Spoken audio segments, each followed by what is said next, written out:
Boa noite a todos. É um prazer estar aqui hoje, abrindo esse Web Update. Tenho realmente uma honra enorme de estar aqui hoje com o Dr. Marcelo Ventura, moderando esse Web Update com um professor convidado que a gente admira muito e que sempre traz muitas novidades.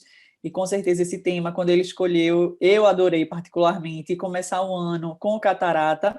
Semana passada a gente teve retina clínica, mas hoje, segundo o Web Update do ano, catarata realmente é uma ótima notícia. Então, eu gostaria de começar agradecendo aos patrocinadores, que sem eles não seria possível da gente estar com esse projeto desde o começo do ano passado. Então, agradecer a Allergan, a Novartis e a Latinofarma, que são parceiros realmente de longa data e abraçaram essa ideia conosco do Web Update. Queria convidar agora a Marcos da TI para colocar a vinheta da Allergan, e em breve a gente já começa o Web Update propriamente dito.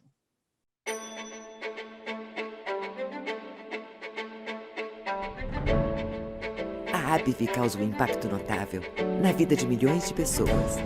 Com a aquisição da Allergan, teremos um alcance ainda maior e mais oportunidades de transformar a vida das pessoas para melhor, hoje e amanhã. Um portfólio maior e mais diversificado de marcas nos permitirá avançar em novas áreas terapêuticas e incorporar novas posições de liderança para a AbbVie.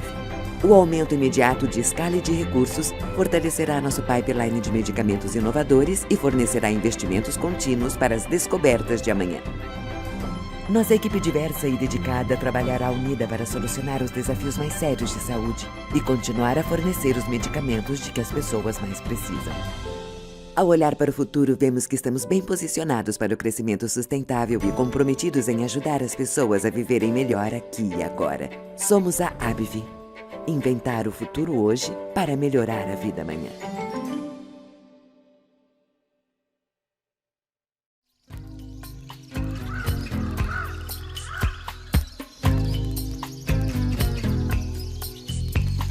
Nada do que foi será de novo do jeito que já foi um dia.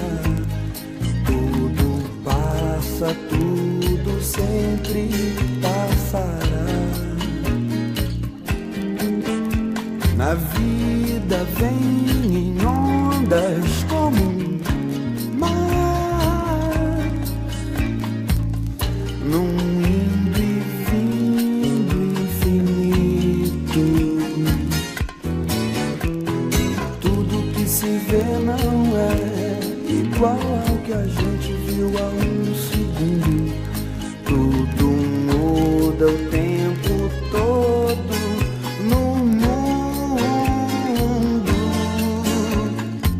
Não adianta fugir, nem mentir pra si mesmo agora. Há tanta vida lá fora, aqui dentro sempre, como uma onda no mar, como uma onda no mar, como uma onda no mar. Como uma onda no nada do que foi será de novo do jeito que já foi um dia. Tudo passa, tudo sempre passará. A vida vem em ondas como mar.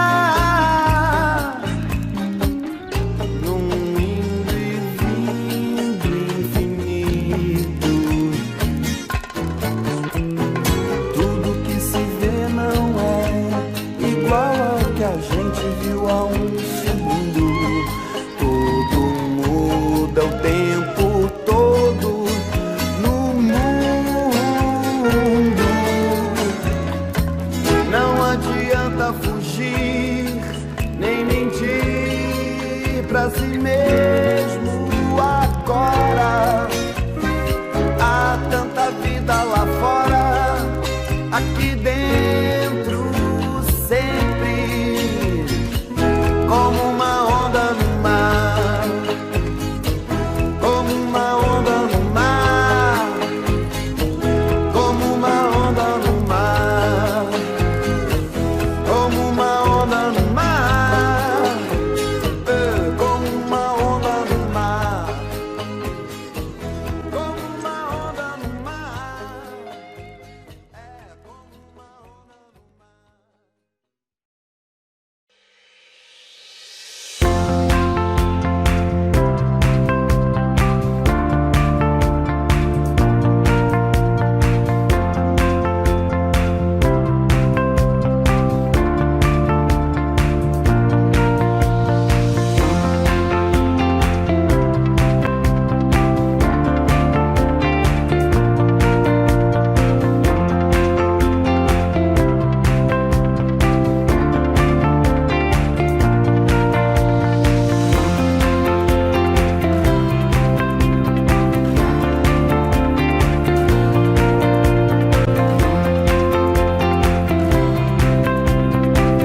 queria convidar agora o doutor Marcelo para estar apresentando o doutor Milton.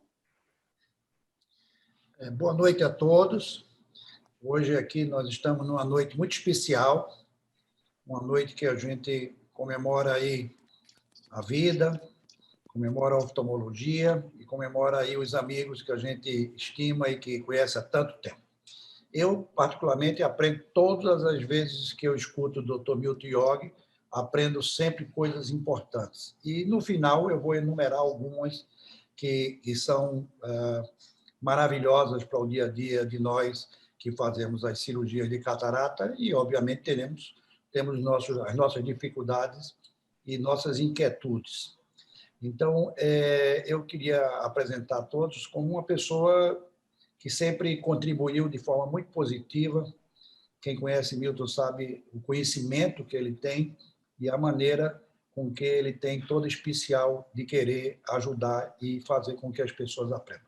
Então, eu agora me dirijo não só ao amigo, mas ao professor Milton York, que é uma pessoa que fez sua história. Eu conheço toda a história de Milton há muitos anos e vejo que sempre é um incansável nessa luta que é trazer novas opções, principalmente na área da cirurgia de catarata. Então, professor, amigo, é muito bom ver você jovem, sempre sorrindo. Então, é uma alegria muito grande. Tenho certeza que nós vamos continuar aprendendo muito, e Deus queira que nós possamos aprender muito com você e quem sabe, as gerações futuras vão estar tão agradecidas como eu sou a sua pessoa. Obrigado, professor. Obrigado pelas palavras de uma amizade que eu tenho com toda a família e com toda a família da Fundação Altino Ventura Hope, né? Então, a gente estava conversando aqui antes do início da transmissão como faz falta os congressos, não pelas aulas em si, mas por encontrar os amigos mesmo. E é uma alegria a gente ter, na nossa profissão, o privilégio de ter a alegria da profissão e ter a alegria de ter amigos. Então, é fantástico. Eu acho a energia da oftalmologia uma coisa maravilhosa. Antes de eu fazer oftalmologia, quando eu era estudante de medicina, como estudante eu ia em vários congressos, ia em congresso de ortopedia, cardiologia e tudo mais, para ver, assim, para sentir o ambiente e tal.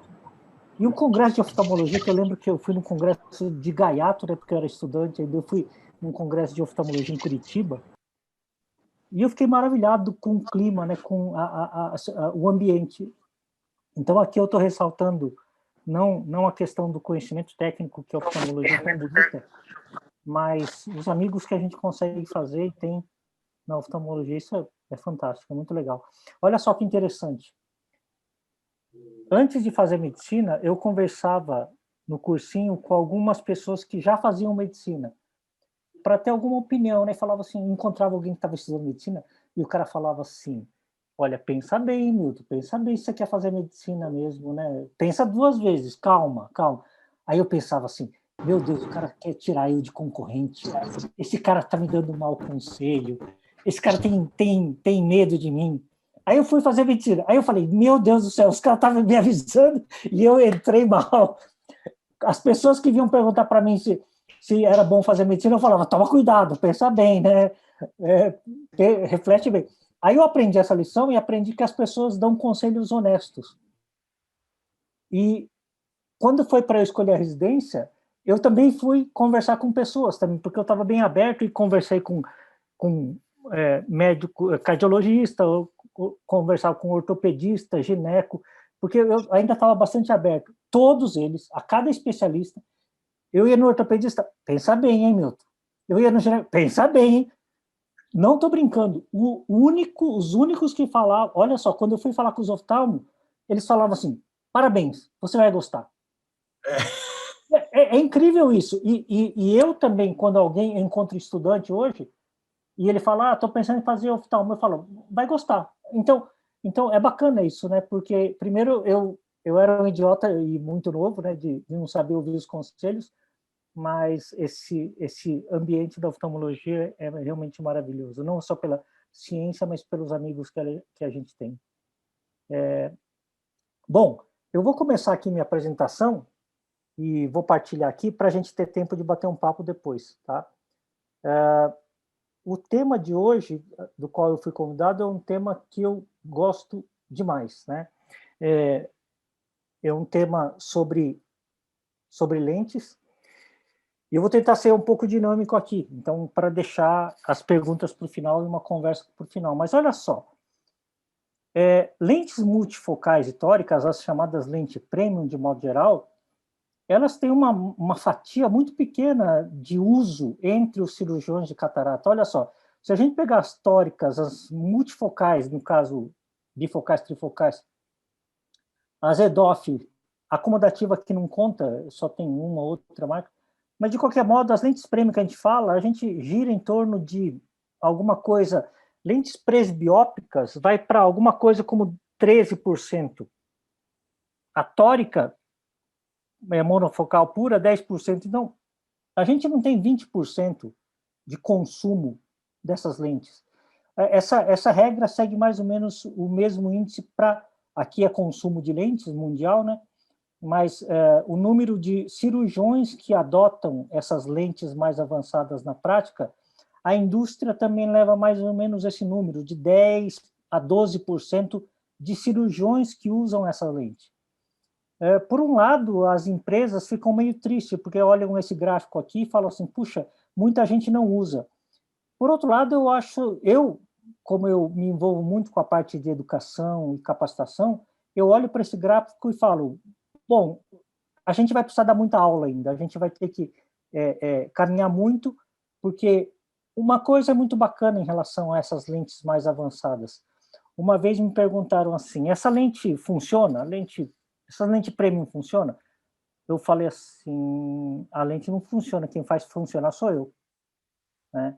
Então, e isso é legal. Isso é muito importante, essa frase que eu falei, e a gente pode, o Dr. Marcelo pode discutir mais depois, eu queria que anotasse esse tópico, é o seguinte, no dia que tiver uma lente super fácil de pôr, que não precisa planejar, que põe, que corrige astigmatismo e presbiopia, e um R1 consegue colocar, primeiro que ela não vai ser mais premium, segundo que ela vai custar mais barato, e terceiro, aí sim, o nosso conhecimento não é tanto um diferencial. Então, às vezes, a gente fica perguntando assim, fica se queixando, puxa vida, está chegando optometria, está não sei o quê, o mercado está difícil, tem um desvalor ao nosso conhecimento. Aqui está o mapa do valor do seu conhecimento. É esse mapa aqui. Esse mapa mostra o seguinte, a lente multifocal, a lente premium, a lente tórica, é difícil de implantar. Não é qualquer um que faz. Fica muito bom, mas depende da gente, graças a Deus.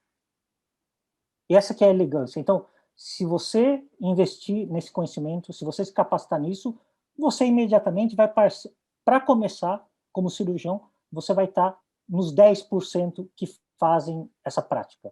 Logo de cara. Então, eu diria assim, com 1 ano de capacitação, mesmo você saindo do zero, com 1 ano de capacitação em lentes premium, você já está caminhando para essa fatia de 10%. E assim é o mundo, assim é a carreira, assim é o mercado. Você tem que se diferenciar no trabalho. Não adianta a gente investir em propaganda e marketing se a gente não trouxer um trabalho de valor agregado diferenciado para o paciente. Então, ele só vai perceber um valor diferente em você se você fizer alguma coisa diferente para ele. Né? Então, aqui tem um mapa de carreira para os cirurgiões de catarata para os próximos 10, 15 anos, tranquilamente. Tá? Não precisa ir muito longe. Eu aqui dividi de um jeito que vocês nunca viram em aula, que esse é o jeito como isso daqui não tem nada, digamos, acadêmico ou científico, mas é o jeito como eu prefiro classificar para eu entender, para eu navegar diante das opções, e é assim que nós vamos discutir hoje rapidamente. Eu posso olhar pela lente, outro olho pelo efeito que ela dá. Então, se a gente olhar pela lente, a gente tem as lentes basicamente refrativas, as difrativas, e, interrogado, as não difrativas, que nós vamos entrar nesse assunto, que não é nem refrativa nem difrativa. Será que existe isso? E como desempenho, a gente pode ter lentes bifocais, trifocais e as EDOF agora. Então, vamos lá. a gente pode ter, por exemplo, então eu vou aqui sair do muito básico, olha só que interessante. A gente fala muito em lentes asféricas e esféricas na rotina, tá? Por exemplo, aqui eu vou mostrar um caso em que os raios luminosos passam numa lente comum, numa lente normal, e causa, por ela ser uma lente esférica, a lente esférica vai causar uma aberração esférica. Então, essa lente, os raios centrais e paracentrais caem onde você quer, mas os da periferia não caem onde você quer, caem um pouco antes. O fato dos raios da periferia e da meia periferia caírem, se encontrarem um pouco antes do ponto focal ideal, a isso se dá o nome de aberração esférica. Então, os centrais e paracentrais caem legal, os da periferia caem um pouco antes. E aquele halo que você vê, aquele borrão que você vê, ele é gerado pela aberração esférica. Muito bem. Todo mundo usa na prática uma lente esférica ou usa uma lente asférica. Qual que é a diferença se você pegasse uma lente e olhasse ela e você falasse assim, eu queria identificar uma lente, olhar ela e falar se ela é esférica ou asférica? Então esse gráfico é muito legal, esse desenho animado aqui, porque ele vai mostrar uma lente de perfil aparentando ela asférica ou esférica. Olha só que bacana. Aqui é uma lente que a metade do lado esquerdo ela é esférica. Na metade direita, em azul, ela é asférica. Qual que é a diferença do lado esquerdo para o direito? No lado direito, essa lente asférica, ela diminui o poder do centro para a periferia. Então, essa é a tal da lente asférica que você coloca nos seus pacientes. É uma lente que tem um trabalho entre periferia e meia periferia de diminuição de poder quando comparado ao centro. Uma lente esférica convencional, aquela lente que todo mundo fala, lente nacional, que é essa metade do lado esquerdo, se você medir o poder dela do centro, digamos, tem 20. Na periferia tem 20 também. Tá? Ela deveria ter menos, um pouquinho menos, para que o raio luminoso caísse no ponto certo. Então, essa é a questão da lente asférica e lente esférica. Essa lente aqui é diferente. Essa lente, olha só que interessante, essa lente ela tem uma curvatura, ao invés de ser na periferia, ou meia periferia, como o desenho anterior, a gente consegue ver que ela tem uma corcova na área central. Tá? Essa corcova na área central, esse bump na área central, tem a descrição aí, é uma pequena corcova na área central que ela gera uma pequena aberração esférica. Que lente é essa? Essa é uma lente Cristalens de silicone que era comercializada pela Bausch + Lomb há uns 10 anos atrás aqui no Brasil, e a Bausch falava que essa lente era acomodativa.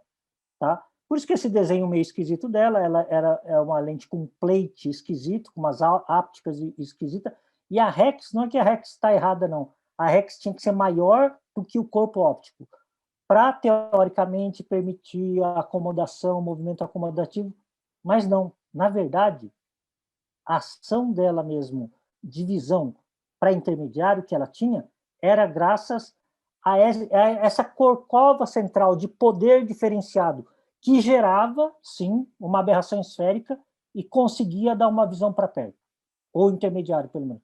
Eu coloquei mais ou menos 200 dessas lentes e tinha bons resultados.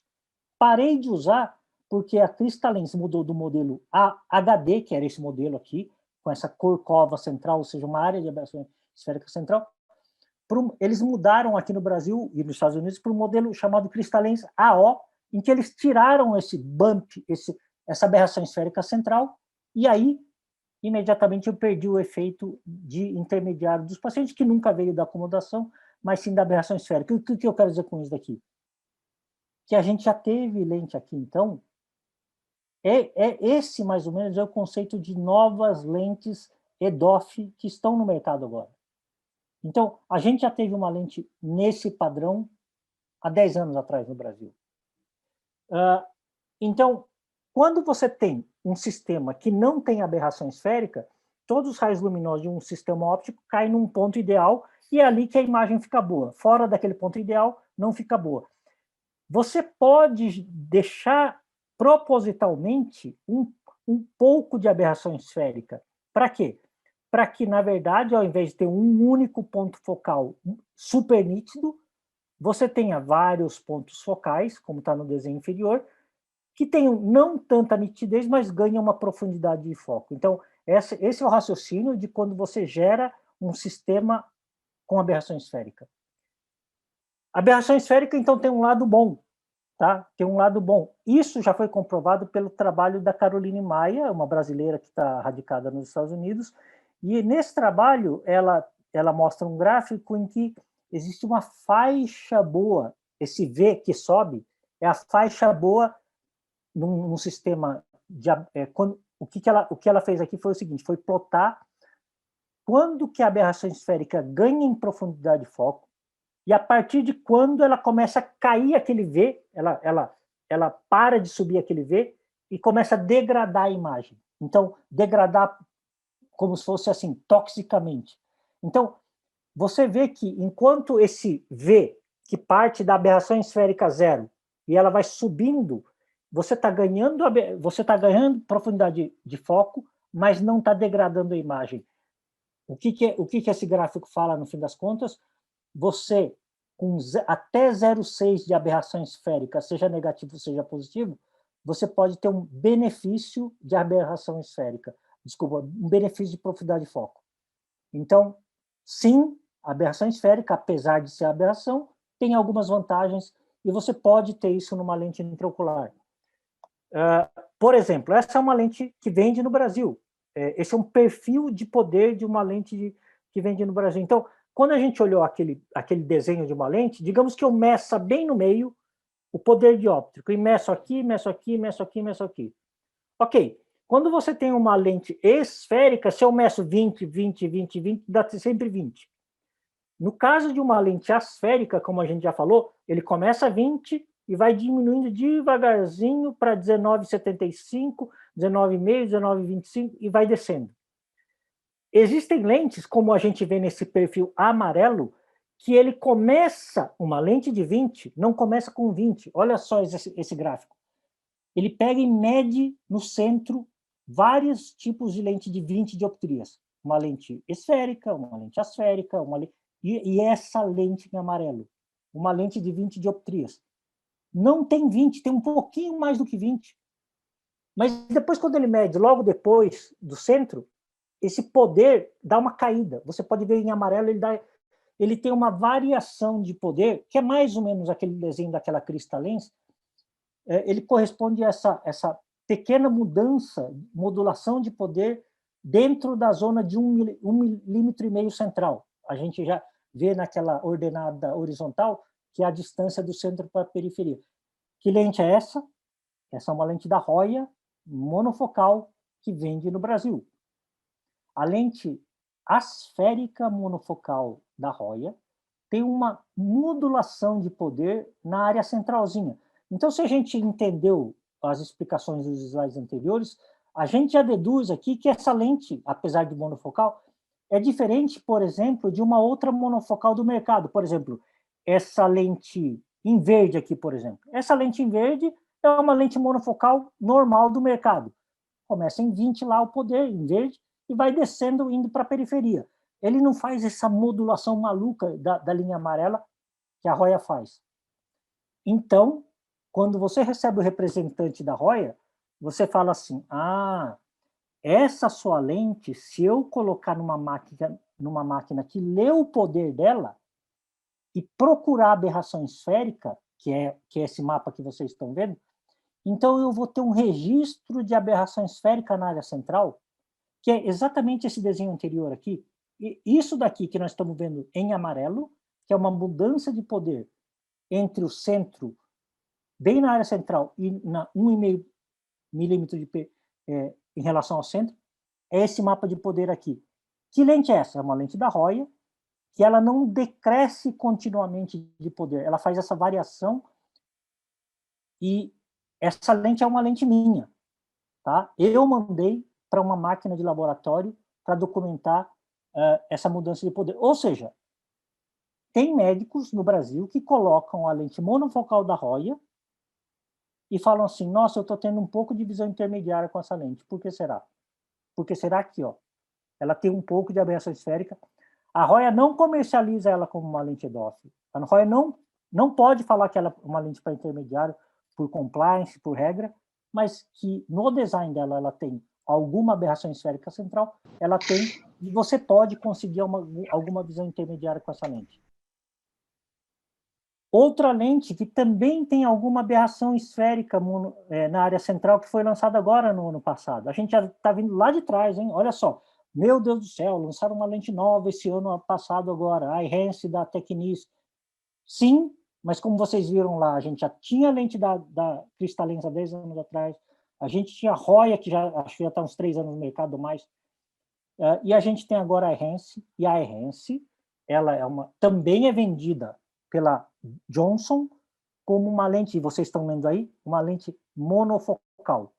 Ela não é classificada como uma lente EDOF, ela é assim comercializada como uma lente monofocal, e aqui ele explica o seguinte, ele explica que a lente não é, olha só, dá para ler com calma, não é baseada em aberração esférica.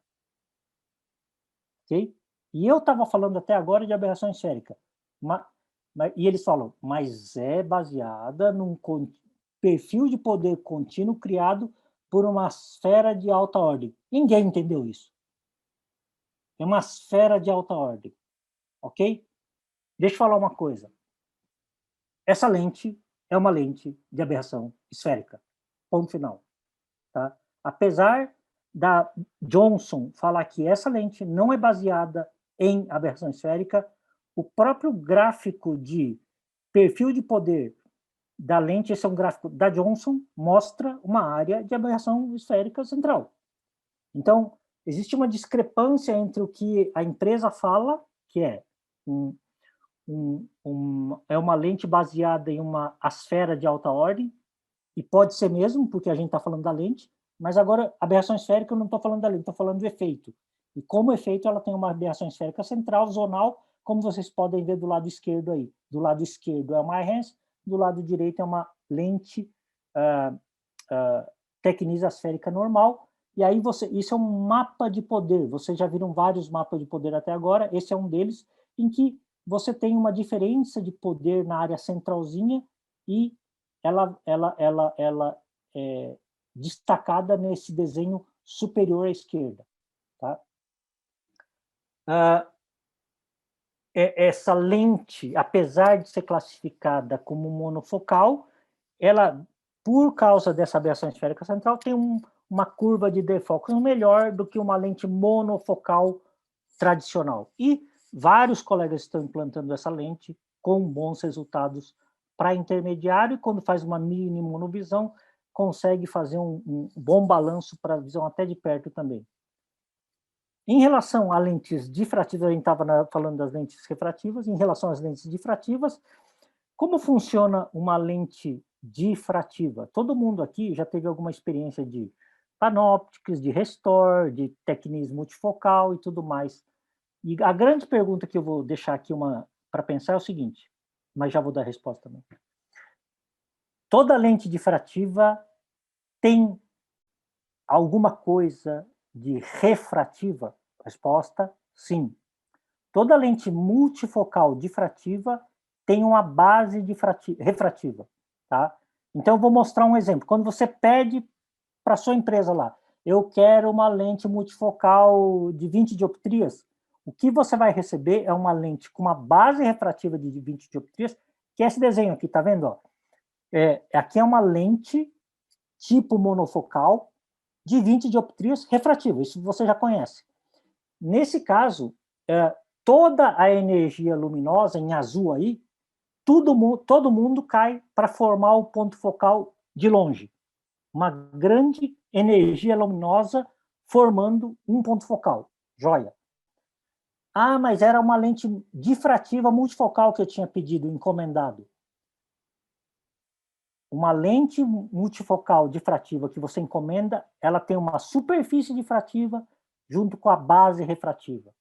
Então, olha só, Aí eu juntei as duas coisas, uma base refrativa, que seria 20 dioptrias, e uma superfície que pode ser tanto anterior, depende da empresa, anterior, por exemplo, ao álcool, ou posterior, por exemplo, essa superfície difrativa está desenhada na face posterior da lente, por exemplo, o Tecnis é posterior, a Zeiss é posterior e aí vai. Bom, quais são as implicações de você adicionar um elemento difrativo numa lente? Você tem uma coisa que é o seguinte, primeiro que os raios luminosos agora que formam aquele ponto focal, você vê que diminuiu a cor azul. Por quê? Porque nem todo mundo foi para formar aquele ponto focal. Vou voltar. Tirando a base difrativa, o azul, digamos aí que tem uma quantidade X, tem 1000 setas azuis. Colocando uma superfície difrativa, eu já não tenho mais 1000 em termos de quantidade de azul naquele ponto focal. Digamos que eu tenho 500. Tá? Cadê o resto? A superfície difrativa.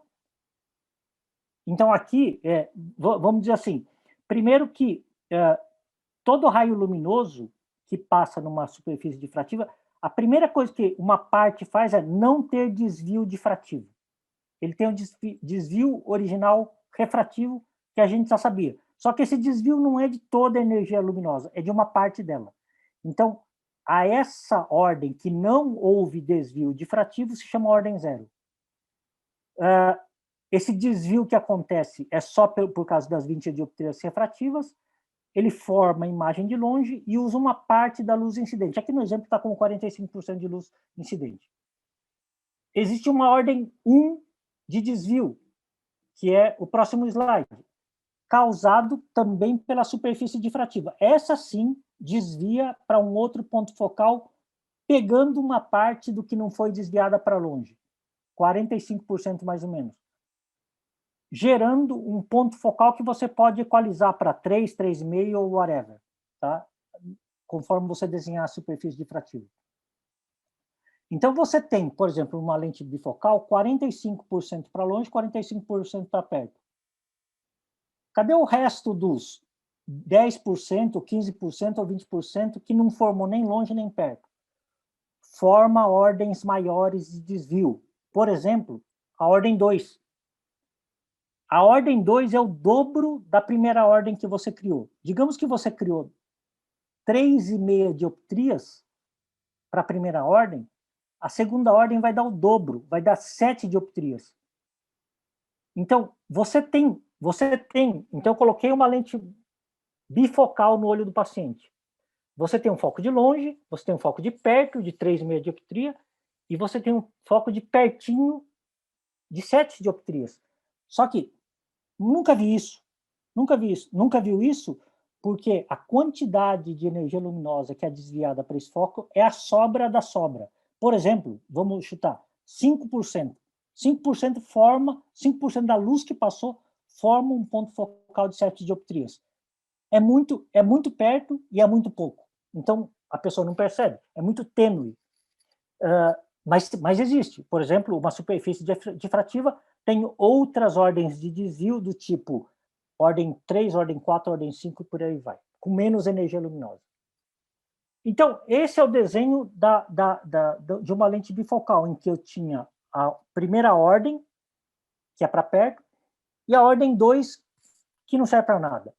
O que a lente trifocal fez? A lente trifocal é um desenho do Gatinel. Ele pegou o seguinte, ele falou assim, e se eu desviasse a primeira ordem não para 3,5, mas para 1,75? 1,75 é bom para meia distância. Tá? E eu não alocasse 45% de luz para esse primeiro desvio, alocasse 20 e tantos por cento. Você já sabe o que vai acontecer. Vai gerar uma segunda ordem com mais ou menos 20 e tantos por cento também de energia luminosa, porque é o que sobrou. Para quantas dioptrias? O dobro de 1,75, vai para 3,5. Então, olha só. Então, a originalidade do Damian-Gatinel foi pegar a segunda ordem de desvio, que era inútil, no caso da bifocal, e torná-la útil. Tá? Como que ele fez isso? Diminuindo o poder da adição da primeira ordem de desvio e diminuindo a energia dela também, que era muita coisa, 45%. Então, você tem numa trifocal, que é esse desenho de baixo à direita, então você tem o foco de longe, o foco de meia distância e o foco de perto, tá? Então, é assim que funciona basicamente uma lente trifocal. A gente tem que lembrar também que essas lentes trifocais, apesar de ser bem bacanas em termos de recuperar a visão num paciente com catarata e dar liberdade de óculos, a gente não pode comparar com um paciente jovem normal. Por quê? Porque o paciente jovem normal, ele tem uma capacidade acomodativa e uma excelente sensibilidade a contraste. Quando eu coloco uma lente multifocal, eu dou a visão, sim, convenientemente de longe e perto, com uma lente multifocal, porém com um menor contraste do que quando comparado, por exemplo, com um olho normal. Tá? Então, por exemplo, se você operar um paciente, quando eu coloco jovem normal, digamos que eu opere um paciente com 42 anos, plano para longe e 1,25 para perto, e ele quer operar. Você pode operar ele e melhorar a presbiopia dele? Sim. Ele vai ficar contente? Não. Por que não? Porque você vai levar ele da condição 1 para a condição 3 aqui, em que ele tem menor contraste. Então, contraste é uma coisa muito importante. Tão importante, ou mais até, do que a própria acuidade visual. Outra lente, e aqui a gente está falando das lentes difrativas na sequência, outra lente que foi lançada recentemente é a Synergy. A Synergy, ao contrário do que a gente está ouvindo em aula, tem que tomar cuidado, ela não é uma lente EDOF. A Synergy não é uma lente EDOF. A Synergy é uma lente que foi desenhada a partir de uma bifocal, que é a ZMB clássica bifocal da plataforma Tecnis Johnson & Johnson, e então eles pegaram uma bifocal e colocaram um elemento da Symfony. A Symfony sim é uma EDOF, mas eles pegaram um elemento dessa Symfony EDOF. Pegaram o quê? Pegaram o princípio de correção de aberração cromática para melhorar a curva de defocus. Então, ela não é uma lente EDOF, ela é uma lente bifocal com uma melhora da curva de defocus. Mais ou menos essa definição que você pode usar. Então, a gente tem que tomar cuidado porque e a Johnson, eles nunca falam que a Synergy é uma EDOF. Essa palavra EDOF relacionando com a Synergy está saindo de médicos, não da Johnson. A Johnson, esse texto aqui, essa imagem, é da Johnson. Eles falam assim, ó, eles pegam, esse slide, esse desenho é da Johnson, hein? Boa distância, longe e perto, que é a tecnismo multifocal, que é o que a gente falou agora.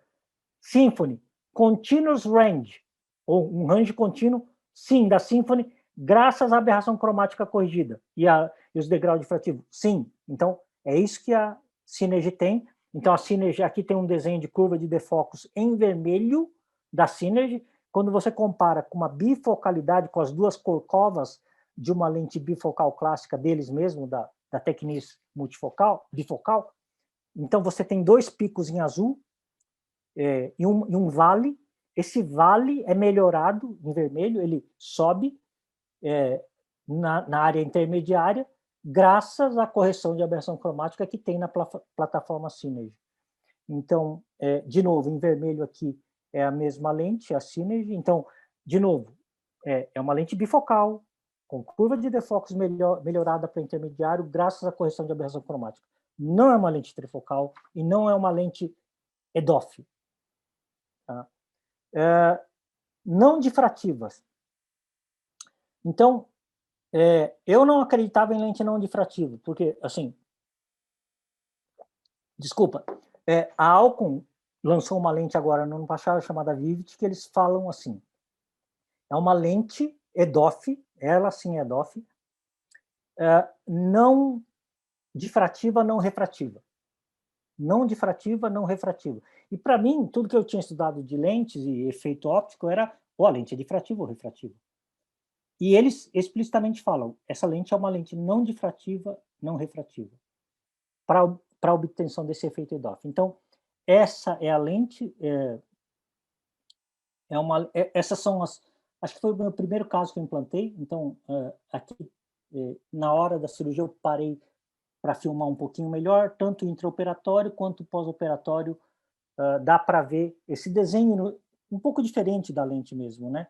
E meio que eu precisei estudar bastante para poder entender, porque a própria explicação da Alcon, ela vai até um certo ponto, lógico, ela não se aprofunda tanto, então a gente, de certo modo, a gente fica com mais dúvida do que esclarecido, por mais que eles se esforcem. O que acontece? Aí eu fui ler primeiro sobre EDOF. Então,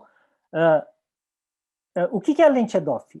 Lente EDOF não é, como alguns falam também, uma marketologia das empresas. EDOF é uma estandartização, uma normatização da American Standard Industry. Então, o que é? ANSI é um órgão regulador americano para toda a indústria, não só para medicina, para metalurgia, para automobilística, para aeronáutica. É um órgão regulador de normatização americano, órgão ANSI. Dentro desse órgão ANSI, incluindo na parte de oftalmologia, existe uma normatização recente, agora provavelmente 2 anos ou 3 anos, estabelecida para o que é uma lente EDOF. Ele tem que ter alguns critérios para ser uma lente EDOF. Essa é uma regulação que foi normatizada junto com as empresas, elas foram signatárias, e a Academia Americana de Oftalmologia. Então, quando você for dar uma aula, você pode falar assim, olha, a normatização ANSI Z80.35-2018 fala que o que é uma lente EDOF. Então, por isso que tem lentes que podem até ter uma performance intermediária, mas teria que cumprir normatização ANSI, para você classificar ela como isso, e existem vários requerimentos para você preencher, para você falar que é uma lente EDOF. Esse daqui é um pequeno resumo, mas ele é um catatal de material para você preencher, mas aqui estão algumas diretrizes para uma lente EDOF, e como eu falei, primeiro que a Vivition é uma lente EDOF, tá? E ela é classificada como tal e ela cai dentro desses critérios. Segundo que a Alcon fala que esse sistema deles, óptico, não é refrativo e nem difrativo. Ele e aí é o nome técnico, é um wavefront shaping, ou modulação de frente de onda. Essa é a explicação do efeito da Vivid. Então, se você quer mostrar que sabe muito no corredor do congresso, encontrar seus amigos, você fala assim, você sabia que a Vivid não é refrativa nem difrativa, ela é modulação de frente de onda. Pronto, aí acaba a conversa, todo mundo se dispersa e você sai como sabidão. Então, wavefront shaping, ou modulação de frente de onda, é o princípio pelo qual como funciona a lente Vivid. Eu achava, como é um termo muito novo, eu achava, nunca ouvi falar, será que é verdade ou não? Bom, wavefront shaping não é originário da indústria médica oftalmológica. Aqui tem um exemplo de modulação de laser usando o princípio de modulação de frente de onda, ou wavefront shaping, para você, por exemplo, esculpir metal com laser, né? Na indústria, você tem funções que você usa o laser como um gravador de metal, por exemplo. Antes de conseguir modular a frente de onda, antes de conseguir fazer uma modulação de frente de onda do laser, o que você conseguia fazer de uma gravação de um buraco num metal, era isso que você conseguia no desenho de cima. Você tinha um perfil gaussiano, que era assim que o laser era direcionado em termos de potência, e ele ia lá, e por mais que você tentasse fazer um buraquinho, o buraco ficava numa forma de, por exemplo, numa forma de um funil. Isso microscopicamente. A tecnologia conseguiu fazer com que você conseguisse modular, e aí no desenho de baixo você tem o beam shaper, você modula o laser para mudar o perfil dele de um perfil gaussiano para esse quadradinho. O laser vai nesse perfil agora. E quando ele bate na placa de metal, ele consegue agora fazer o furo que você quer, não cônico mais, mas na forma de um tubo mesmo. Então, como que você conseguiu isso? Mexendo na potência do laser e mexendo na frente de onda, através do Wavefront Shaping. A Alcon batizou a tecnologia Wavefront Shaping na lente deles de X-Wave. Então, quando vocês virem que a lente deles, a Vivid, funciona com base no tal do X-Wave, é o tal do Wavefront Shaping e não é invenção deles. É uma coisa que já existia na indústria e foi alocada para a oftalmologia. Por exemplo, quem já escrevia sobre isso, um dos primeiros trabalhos sobre isso, foi desse cara aqui, do Ziv Zalewski, que falava sobre a operação usando Wavefront Shaping. Na verdade, a Alcon comprou a tecnologia deles para basear na Vivid. Essa é a patente eu fui estudar, né? Eu fui pesquisar, então achei a patente da lente. Se vocês tiverem interesse, quem tiver interesse, entre em contato comigo, eu posso passar. E aqui eles falam que, na própria patente, eles falam que a luz, a imagem, ela é formada por interferência construtiva, tá? Se vocês forem ver onde está grifado aí, está escrito Constructive Interference. A interferência construtiva é um princípio que vem da difração. Então, em princípio, essa lente está mais para difrativa do que refrativa. Mas, mesmo assim, ela não é difrativa em todo o seu entendimento, por isso que ela é Wavefront Shaping, porque ela faz uma mudança de fase também, como tá assinalado. Esse é o desenho da Alcon.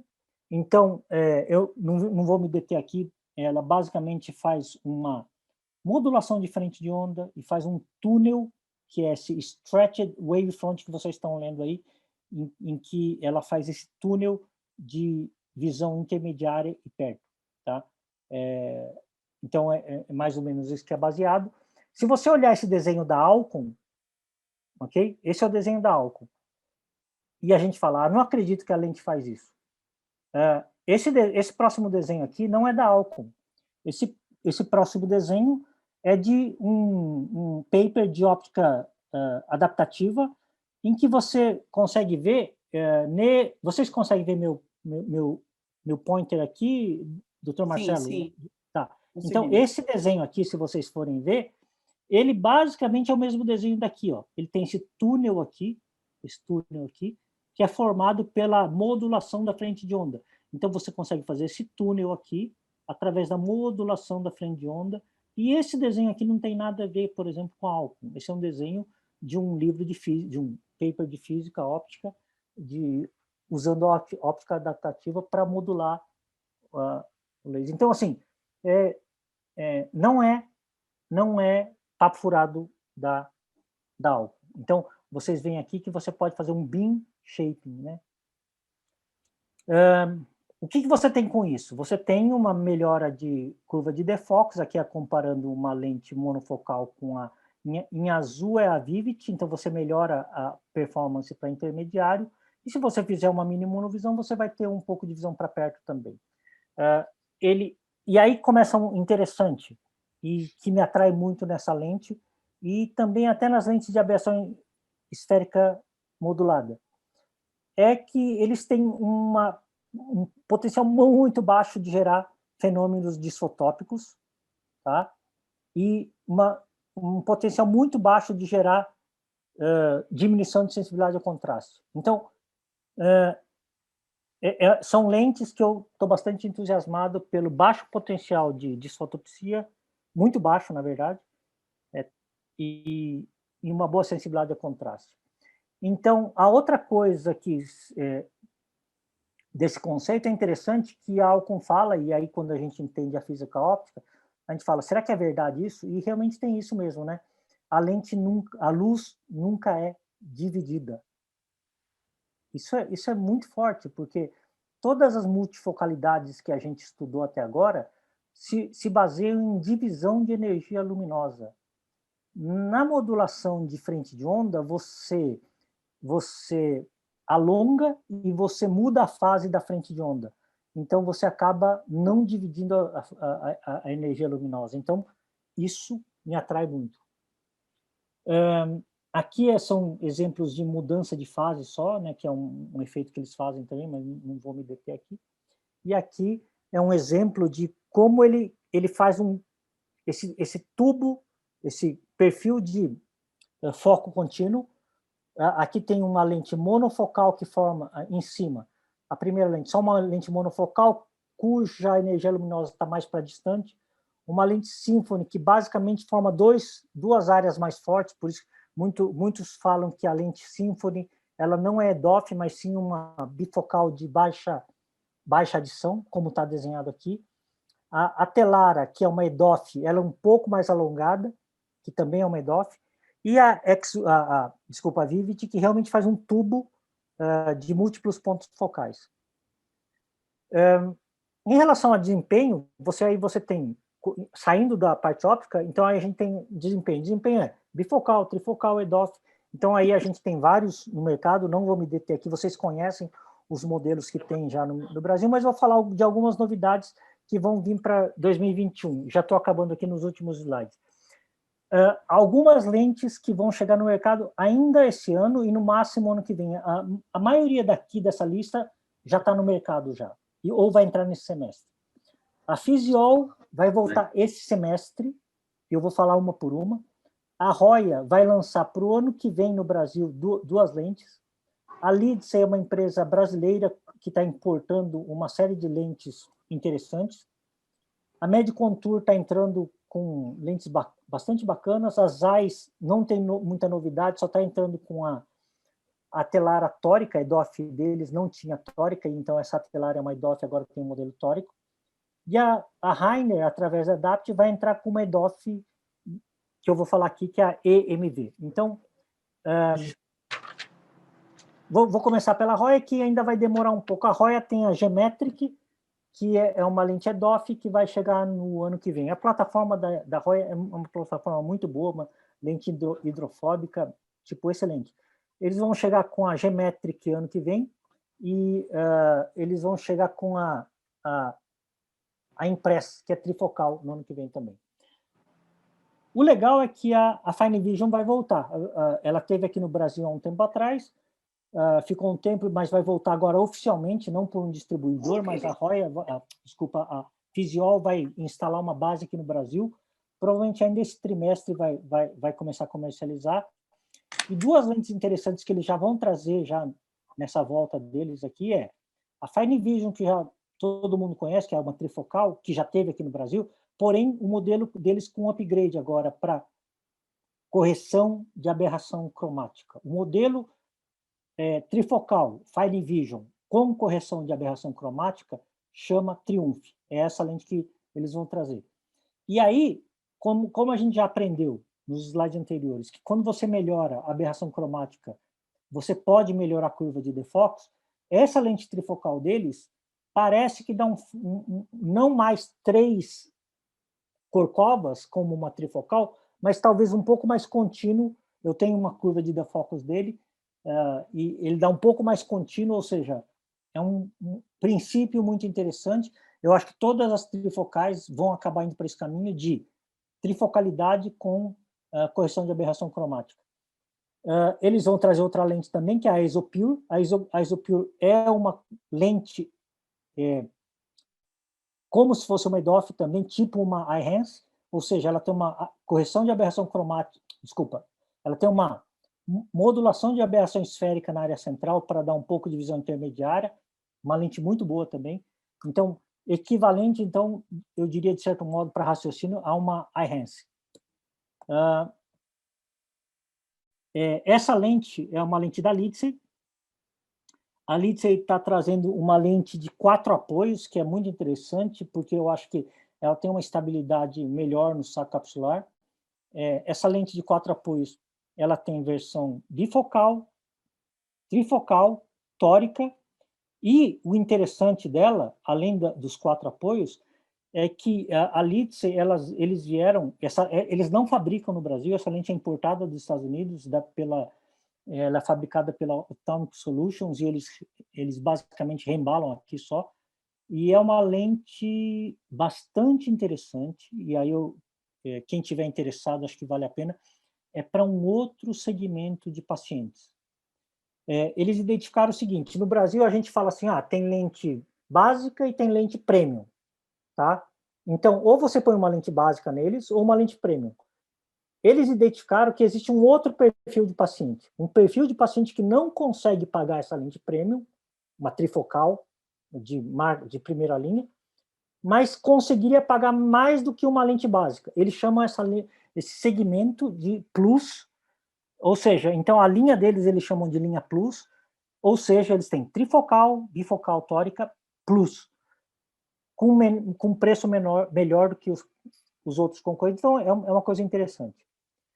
Essa é uma fotografia de pós-operatório que a gente está documentando para ver a estabilidade rotacional dessa plataforma quádrupla, né, que é bem bacana. A Medicontour está no Brasil, através da Vertec, e tem uma lente que eles vão lançar esse ano, trifocal também, que é essa Liberty. E por que está escrito Liberty 7? Tá? Ela é uma trifocal que tem só 7 anéis. Só para ter uma ideia, a lente da Physiol, ela tem 30 e lá vai pedrada anéis. Tá? A Liberty, que é uma trifocal da Medicontour, tem 7 anéis. Tá? O argumento deles é que dá menos disfotopsias porque tem menos anéis. Então, eu não tenho experiência com essa lente. Eu tenho experiência com a tórica deles, que é uma lente muito boa, e a tórica vale a pena você deixarem na manga, porque ela alcança dioptrias muito loucas de poder de astigmatismo. Eles entregam essa lente com menor prazo do que a outra opção, que é a Zeiss, que também tem poderes de astigmatismo bem alto, mas e o preço é um preço, pelo que eu entendi, é um pouco mais só do que uma lente convencional.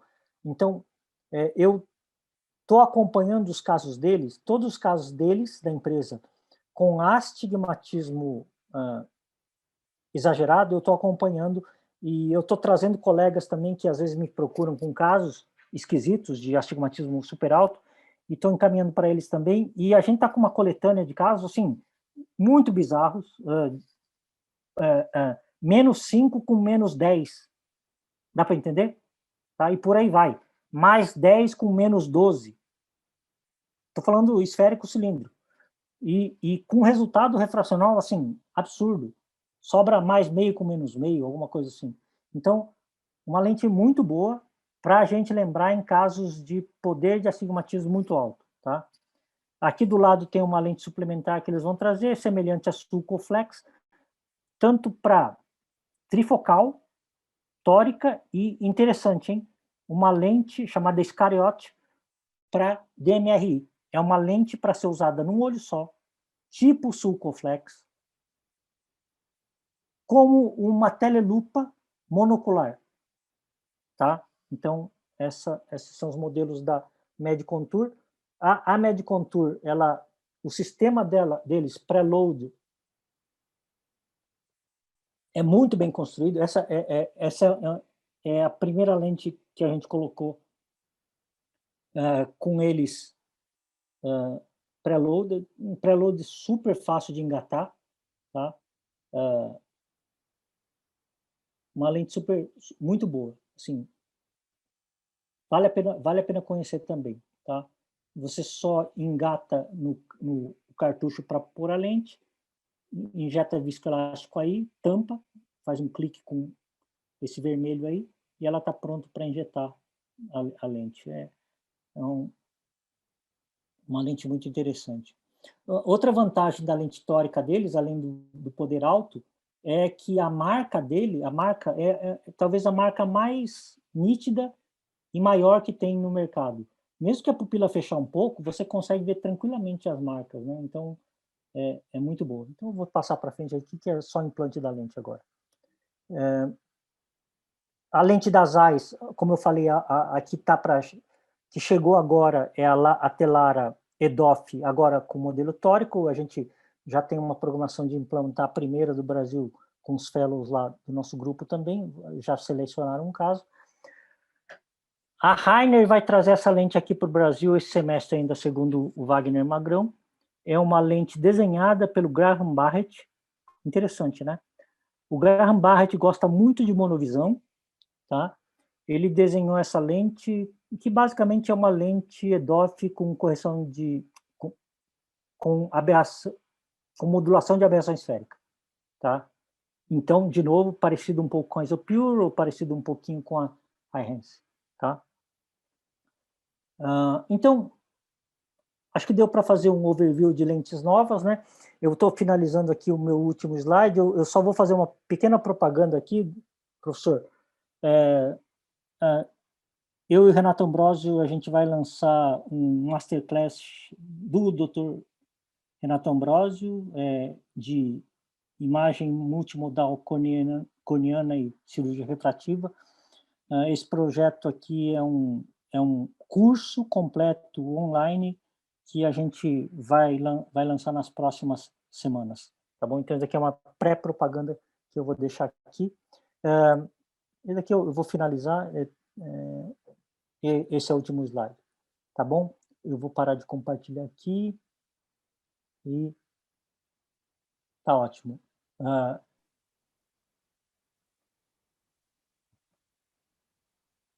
Só um minutinho, doutor Marcelo, tem que acionar o microfone.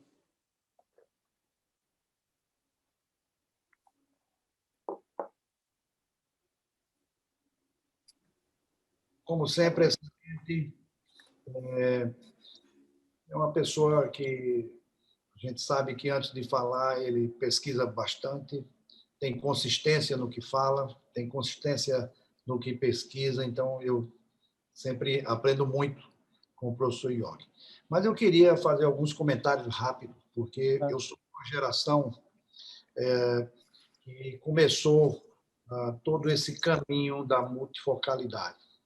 Então, a cirurgia da catarata, que eu vi na década de 80, ela nada mais era do que a cura anatômica, tirando a catarata e colocando um catral, que acho que poucos conhecem, aquele fundo de garrafa, como a gente conhecia. E as pessoas, de uma certa forma, não conheciam nada e, portanto, estava feliz que via quase nada e passava a ver alguma coisa com distorção mais melhor. Essa foi a fase da década que nós vivemos, mais ou menos na década de 70.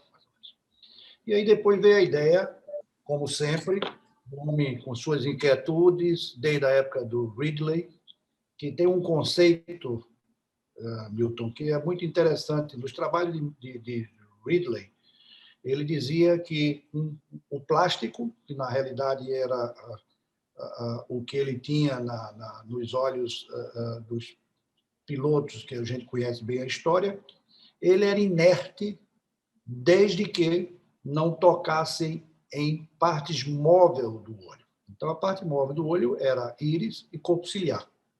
Isso está escrito em 1957, por aí, antes, mais ou menos por essa época.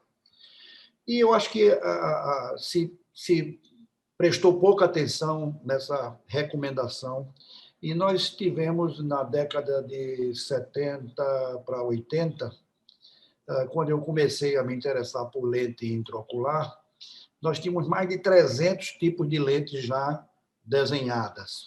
Por incrível que pareça, se por acaso tiver interesse de ver a quantidade de lentes já que foram apresentadas, é enorme.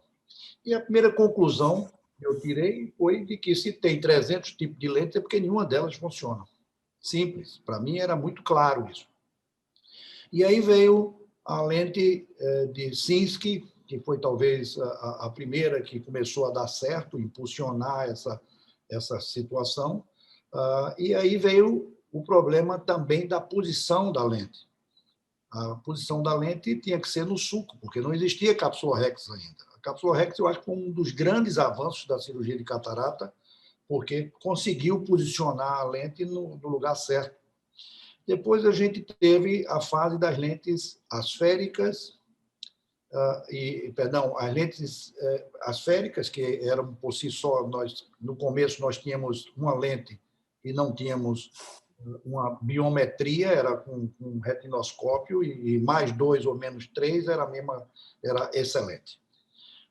E aí começamos a avançar no que diz respeito a resultados. Eu acho que aí criou uma necessidade grande, que é exatamente o que o professor está apresentando hoje, de diversas tecnologias. A primeira, refrativa.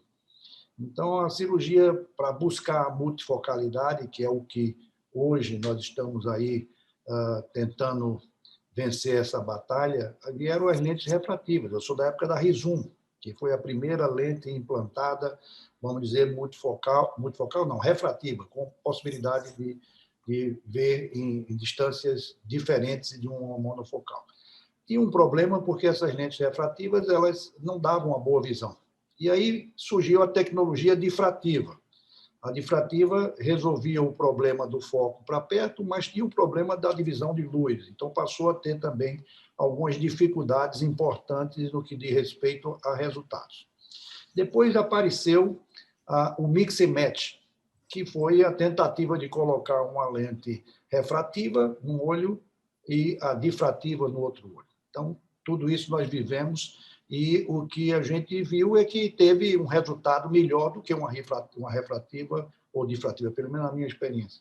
Mas começou-se, então, a fazer uma nova fase em que as lentes poderiam trazer uma vantagem, aí já não é mais difrativa e refrativa, e sim as lentes que pudessem fazer focos menos claros ao paciente, mas com mais profundidade de foco, que são as endófinas.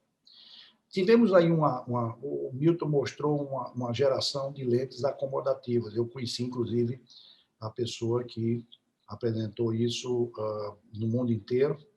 E era uma lente que, como eu também usei, ela era uma lente que, a partir de algum tempo, ela perdia 1,5 que ela conseguia produzir, porque várias razões. Então, também foi uma lente que tinha muitas possibilidades.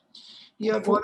Professor, foi Jack Singer que o senhor conheceu? Jack Singer. Conheci ele pessoalmente, ele teve um desfecho muito desagradável, mas Jack Singer teve aqui no Recife, teve no Brasil, gostava muito do Brasil, era uma pessoa extraordinária. Fantástica pessoa. Fantástica. E aí, bom, então... O que se tem tentado ao longo de 4 décadas é fazer com que a tecnologia possa se aproximar do olho humano.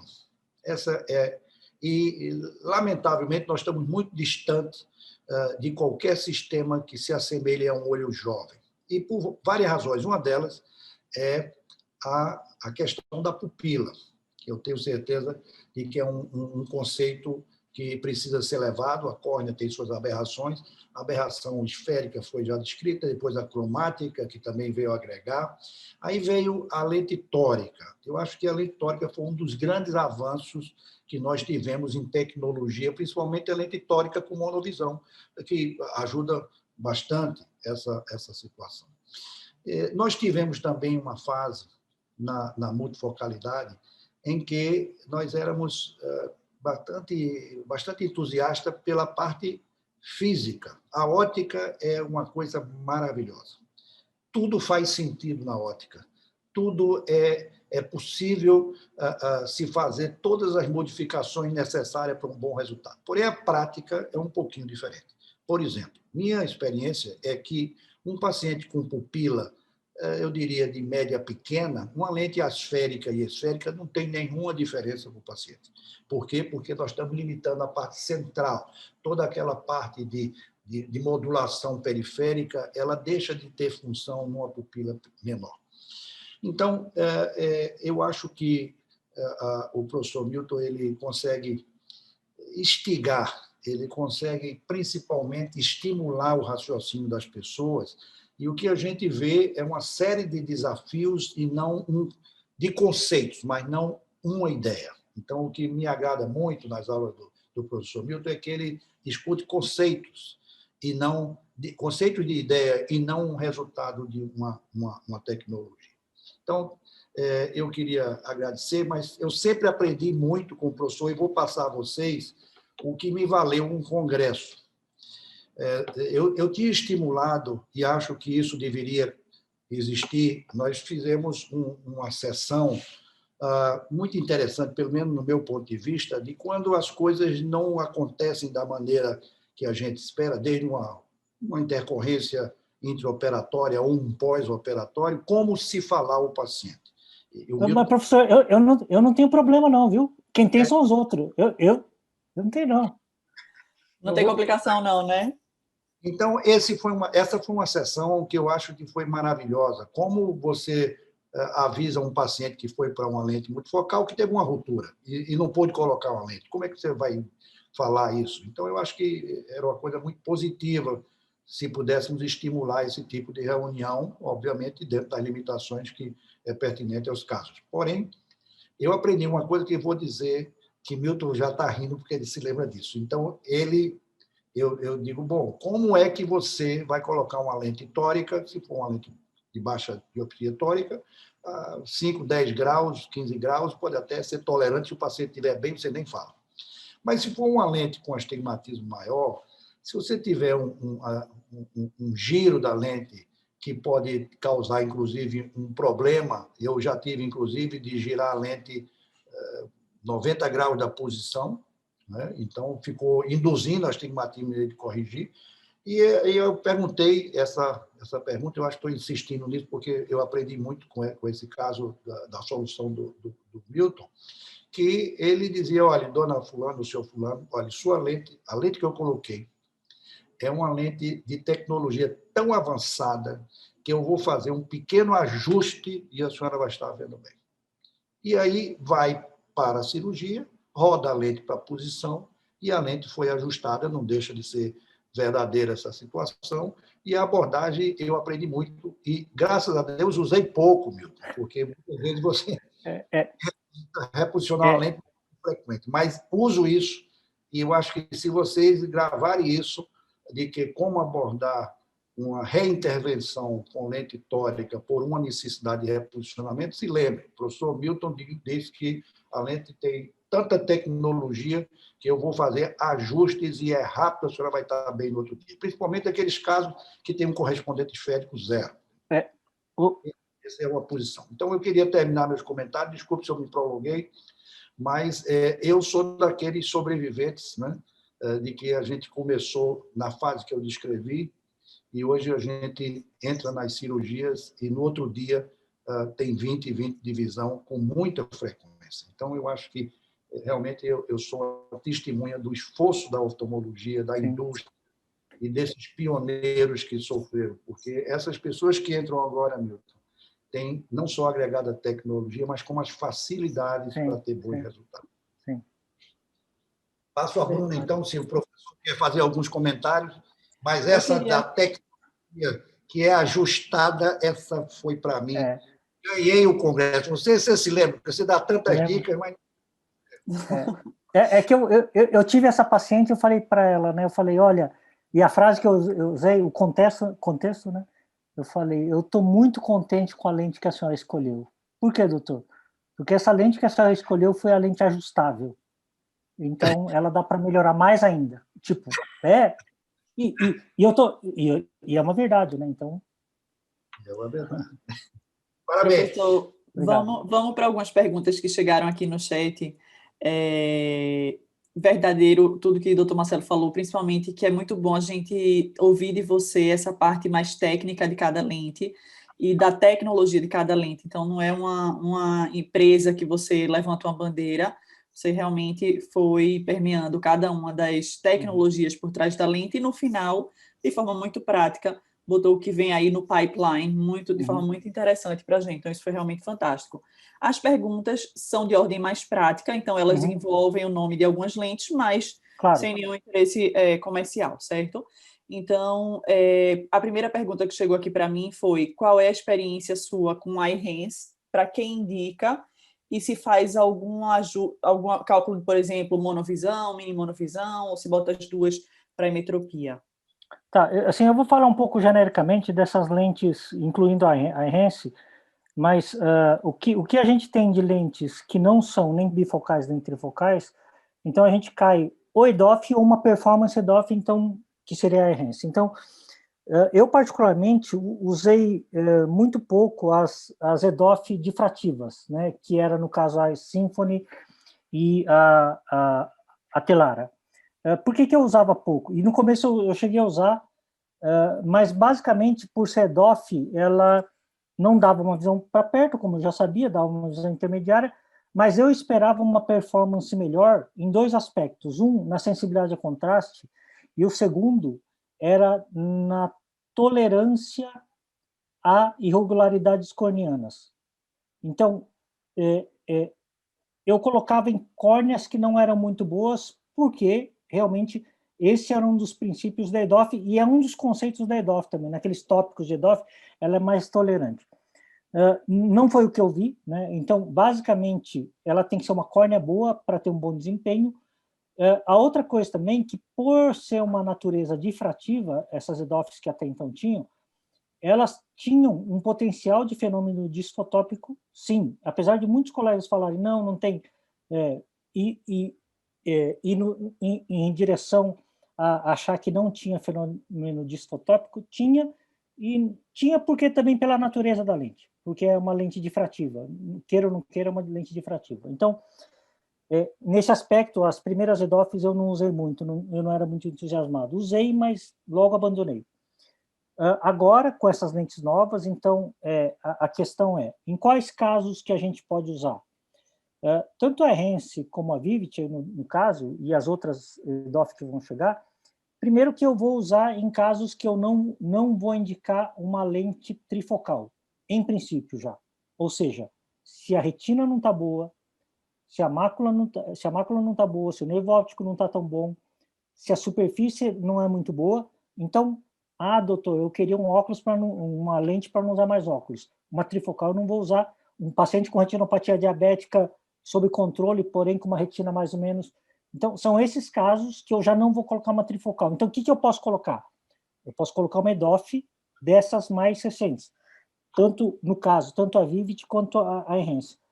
E aí explicar para o paciente por que eu não vou colocar uma trifocal, e aí tem as razões clínicas, e o que esperar dessas lentes, do tipo, não vai ter uma visão para perto tão boa, e tanto a Ehance como a Vivity, eu posso aí, no caso, as duas, tem muitos colegas fazendo assim, e é uma das sugestões que as empresas falam, fazer basicamente uma mini monovisão para tentar compensar um pouquinho para a visão de perto, mas basicamente é esse o caminho que é interessante fazer.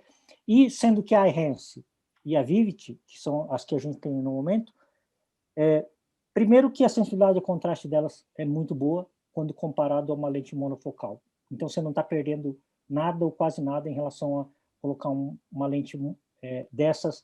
Por exemplo, num paciente que tem uma mácula comprometida, você pode colocar uma Vivity, pode colocar uma Ehance, e a dimensão de sensibilidade a contraste é muito pequena. Segundo, mesmo com uma superfície mais ou menos ruim, o potencial de gerar fenômenos disfotópicos é quase zero. Então são lentes muito boas para essas situações. Aí então, quando você escolhe assim um paciente, vamos dizer, desses todos que você falou, uma retinopatia compensada, um diagnóstico de glaucoma também controlado, enfim, você faz uma mini monovisão de rotina, já de cara, indicou essa lente, e aí o seu alvo no olho, que vai ser o da mini monovisão, é de quanto? -0,5 até -0,75, né, nessa faixa. Não mais que isso. E tem tido bom resultado de visão intermediária? Essas lentes, de modo geral, a expectativa, isso eu não estou falando só eu, mas eu converso muito com colegas, e você também, a gente está conversando com muitos colegas, porque como são lentes recentes, muito recentes, então a gente está pegando, você também, eu tenho certeza, está pegando impressões de colegas, a gente tem conseguido mais ou menos J3 nessas lentes, né? O que é muito bom, né? J3 é um bom resultado. Eu acho que J3 é o que esperar, em alguns casos, porque tem uma multifatoriedade que não depende só da lente para alcançar esse J3, você pode alcançar um pouco menos ou um pouco mais que isso, né? Mas aí já não é tanto da lente, eu diria, já você já envolve coisas individuais. Por exemplo, coloquei essa lente num cara que uma mácula não é tão boa ou a córnea não é tão boa. Logicamente, talvez você não tenha J3 e não adianta falar que a culpa é da lente também, né? Sim, lógico. Alguma experiência, algum caso que já fez um mix and match, por exemplo, da Vivity com outra lente, uma lente difrativa, por exemplo? Não. Não, ainda não. E outra pergunta aqui, se já fez o mix da Synergy, que não tem a versão tórica ainda no Brasil, com, por exemplo, a Symfony tórica? Também não. Se não botava Symfony antes, eu acho que agora não vai. É mais ou menos. Eu não sou muito adepto do mix and match para Symfony e bifocal, mas acho o raciocínio bastante elegante, tem suas razões, mas é que assim, eu particularmente não fazia, porque se tinha indicação para pôr uma trifocal, eu coloco uma trifocal bilateral e pronto, né? Perfeito. Excelente. Essas daqui já cobriram, porque teve um outro colega, a última pergunta era se fazia uma monovisão com a Eyhance, por exemplo, com -2 no olho contralateral, mas você já falou que aí é até um 0,75, você deixa. No máximo, por exemplo, naquela lente que o Graham Barry desenhou, que vai entrar junto com a Rainer, ele fala de ter um target para o olho não dominante de 1,5, né? Então já é uma coisa um pouco, sei lá, né? Então vamos ver, né? Excelente. Eu acho que o doutor Marcelo ia... Eu queria comentar, porque eu tenho experiência, eu não diria que o nome certo é mix and match, porque você tem uma lente com a mesma tecnologia, sendo uma tórica e outra não tórica. Mas a mini monovisão, quando você tem um astigmatismo e que hoje pode usar uma lente tórica, o resultado é completamente diferente. Uma das limitações que nós tínhamos nessas gerações de lente é que elas não tinham correção de astigmatismo. Então, o astigmatismo nessas lentes é crucial. Se você tiver um astigmatismo residual, o resultado, a insatisfação é muito alta. Então, na Symfony, eu usei e uso, obviamente não uso só uma lente, mas uso das trifocais também, mas a Symfony é uma lente muito mais tolerante, como o próprio professor falou, do que qualquer outra lente difrativa bifocal ou até mesmo as das trifocais, embora a trifocal já é um upgrade para as bifocais. Mas a Symfony é uma lente muito tolerante. Então, eu uso a lente no olho dominante com o primeiro target da miopia, então 0,25, por exemplo, nunca positivo, negativo.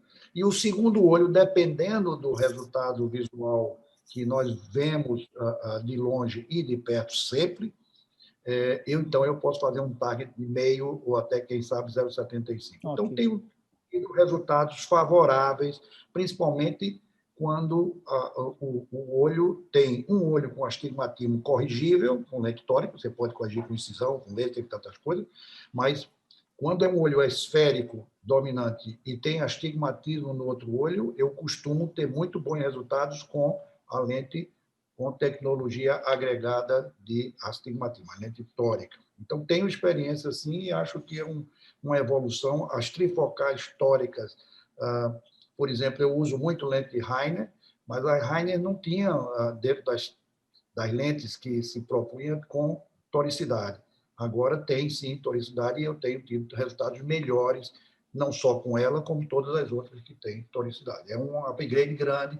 Quando a lente tórica multifocal, você tem 2 pontos importantes. Um é a centralização, em relação à posição da lente no olho, e outro é a posição do eixo de correção. Então, isso já é uma experiência a mais que as pessoas precisam ter, porque não é só a centração da lente em relação à pupila ou ângulo capa, enfim, dependendo do tamanho do anel, isso é uma outra aula, mas a posição do astigmatismo é importante. Não dá para fazer uma lente tórica multifocal sem você ter um N extremamente confiável das suas lentes monofocais tóricas. Exato. Excelente. Eu queria finalizar com dois pontos que eu achei bem interessante. O Dr. Milton começou a aula dele mostrando um slide de uma pesquisa que foi feita e de quantas lentes, mais ou menos, o percentual de lentes premiums, vamos chamar assim. E aquela pesquisa chama muita atenção, porque realmente hoje, quando a gente vê assim, lentes tóricas, para presbiopia eu até entendo ter um pouco, assim, muitos colegas ainda ficarem com o pé atrás, mas lente tórica hoje, eu gosto muito da sua frase, doutor Milton, que é a lente tórica não é uma lente premium, é uma lente certa, e é verdade. E hoje, com essas aulas online, realmente tem N maneiras da pessoa aprender a botar a lente tórica e a programar. Lembrando que o outro ponto que eu queria ressaltar da sua aula é que essa programação da cirurgia depende muito do cirurgião. Então, hoje, a cirurgia de catarata não é uma cirurgia que pode ser feita simplesmente... Lógico, você pode fazer e ter resultados refracionais muito mais ou menos, se você realmente não se aperfeiçoar. Mas hoje, com a gama de opções, veja que em 1 hora você mostrou N opções de lentes. Então, é muito difícil um cirurgião ter um tipo de lente que ele usa em todos os pacientes dele, falando de lentes premium e que tem ótimos resultados. Na verdade, você leva em consideração muitas coisas na hora que você está escolhendo a lente desses pacientes, e isso é o que é a arte, né, da nossa subespecialidade, vamos dizer assim, dessa subespecialidade da catarata. Então, primeiramente, eu queria agradecer ao professor pela aula fantástica em relação à tecnologia, era isso que a gente realmente sabia que você ia trazer, era embasamento científico, uma aula muito atualizada, mas ao mesmo tempo que a gente ia levar, logicamente, para a prática, mas principalmente para o background em relação a conhecimento. Então, muito, muito obrigada. Você sabe que você é sempre bem-vindo aqui na Fundação Altino Ventura e no Hope. Espero que da próxima vez seja presencial, mas se não for também vai ser virtual. A gente dá um jeito, mas está sempre presente, sempre junto, porque você realmente é um amigo da casa. Queria abrir para o doutor Marcelo fazer as últimas palavras dele, mas antes, doutor Milton, se quiser falar alguma coisa.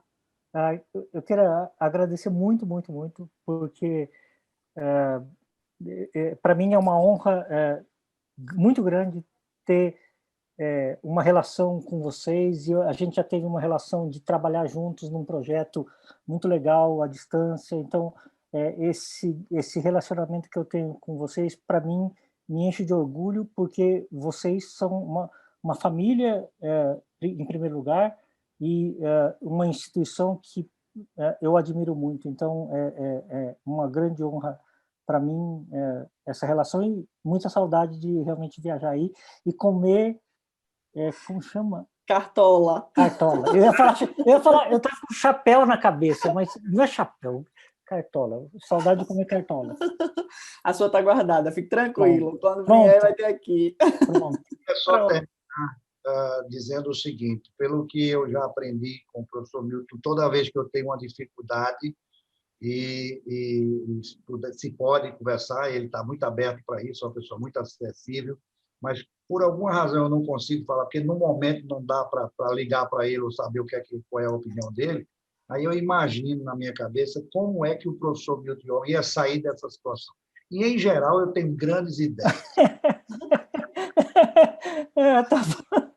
Verdade. Queria agradecer também a todos que nos acompanharam aqui hoje. Lembrando que a gente sempre tem o Web Update nas quintas-feiras à noite, rodando, infelizmente, nem sempre é catarata, mas assim é a vida, a gente não pode falar só de catarata. Então, no Instagram da Fundação, que é o Ensino FAV, vocês podem acompanhar e saber qual é o tema sempre das quintas-feiras, tá bom?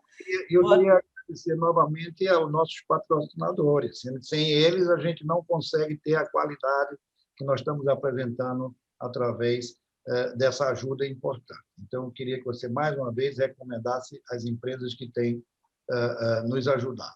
Perfeito. Então, nesse nosso projeto do Web Update, a Allergan, a Latinofarma e a Novartis realmente têm sido parceiros incríveis desde o começo e até agora. Esperamos que em breve eles sejam parceiros, trazendo os professores para aqui, né, professor? Para comer cartola e dar aula presencial. Sim, isso sim.